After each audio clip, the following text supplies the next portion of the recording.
like this, so that goes into the fish's body and comes out the other side.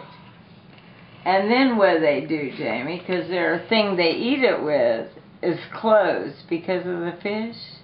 Let's see. Triangle. Football. I don't know if they had long legs too.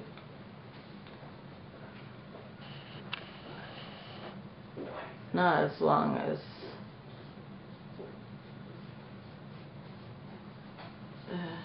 and what's that one called?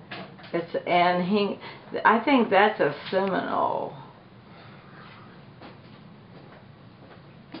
Anhinga.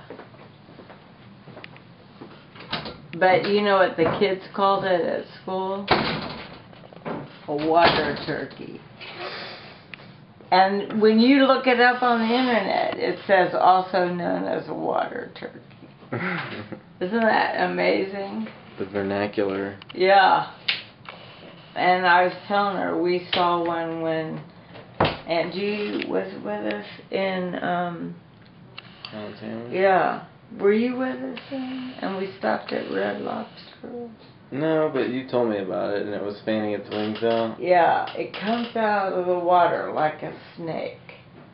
You think... Look at that neck. Yeah. I know. You think it's a snake when it comes out. And then it cannot fly with soaking wet wings. So then it has to hold them out and let the wind blow until its wings get dry, and then it takes off. Isn't that funny? But oh, I know, it had a big tail. That's what separates it from a cormorant. Patterns.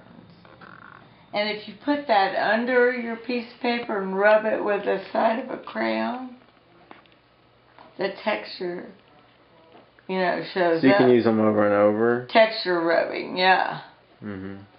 I crack the kids up because I call those crayons that have no paper on them naked nibbies.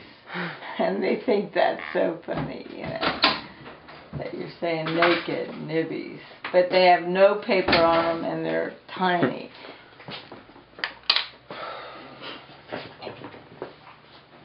And they have to go, they have to hold it like this and rub it sideways on the paper. What time is it? 11.